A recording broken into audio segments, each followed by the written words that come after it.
అటు సమంత ఇటు నాగార్జున నాగ చైతన్యకు టాలీవుడ్ అంతా కదలొచ్చింది. మంత్రి కొండా సురేఖ క్షమాపణలు చెప్పినా సరే ఘాటు ట్వీట్లతో హీటెక్కిస్తున్నారు ఇండస్ట్రీ ప్రముఖులు. గోప్యత పాటించాలని, హద్దుల్లో ఉండాలని, ఇకపై చూస్తూ ఊరుకోబోమని క్షమాపణలు చెప్పిన మంత్రికి ఇలా కౌంటర్లు ఇస్తున్నారు. ఒకసారి ఫ్లాష్ బ్యాక్ కు వెళ్దాం. 2021లో నారా భువనేశ్వరిపై పవన్ కళ్యాణ్ పిల్లలు సతీమణిపై ప్రత్యర్థులు చేసిన కామెంట్లకు మాత్రం ఇండస్ట్రీ ఇంత అగ్రెసివ్ గా ఎందుకు రియాక్ట్ కాలేదన్నది ఇప్పుడు సోషల్ మీడియాలో ట్రెండింగ్ అవుతున్న ప్రశ్న.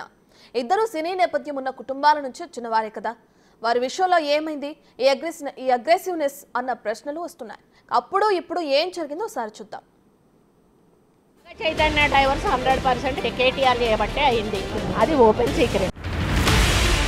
కేటీఆర్ కొండా సురేఖ మధ్య జరుగుతున్న మాటల యుద్ధంలో చైతన్య సమంత పేర్లు రావడంతో దుమారం చెలరేగింది. కేటీఆర్ ను టార్గెట్ చేయబోయి అందులో సమంత నాగ చైతన్య డైవర్స్ ఇష్యూపై మాట్లాడారు సురేఖ. అయితే అది కాస్త తీవ్ర చర్చకు దుమారానికి కారణమైంది. విషయం గ్రహించిన కొండా సురేఖ వారికి క్షమాపణలు కూడా చెప్పేశారు. అక్కడితో ఇష్యూకు ఫుల్ స్టాప్ పెట్టే ప్రయత్నం చేశారు.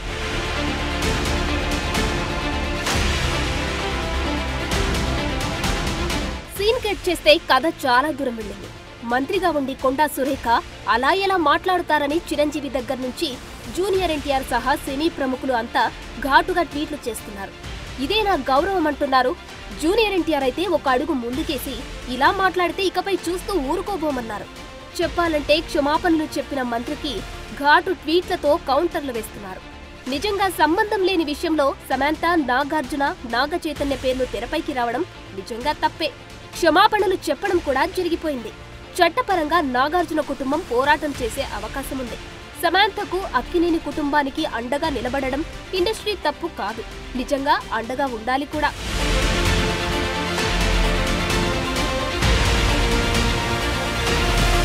ఒక్కసారి ఫ్లాష్ బ్యాక్ కి వెళ్దాం. 2021లో నాడు ప్రతిపక్ష నేత హోదాలో ఉన్న చంద్రబాబును, ఆయన కుటుంబాన్ని వైసీపీ నేతలు తీవ్ర అసభ్య పదజాలంతో విమర్శించారు.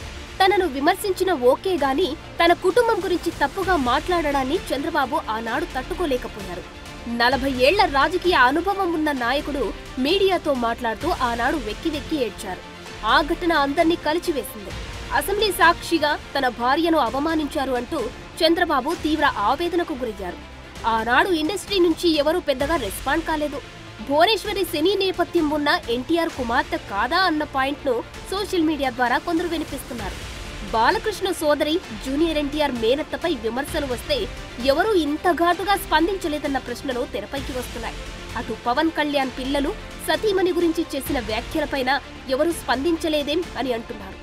పవన్ కూడా సినీ ఇండస్ట్రీ నుంచి రాజకీయాల్లోకి వచ్చిన వ్యక్తే కదా అని నిలదీస్తున్న పరిస్థితి కనిపిస్తుంది. మరి ఎందుకంత వ్యత్యాసం? అయితే ఇండస్ట్రీ రియాక్షన్ అప్పుడలా ఇప్పుడిలా ఎందుకన్నదే అసలు పాయింట్.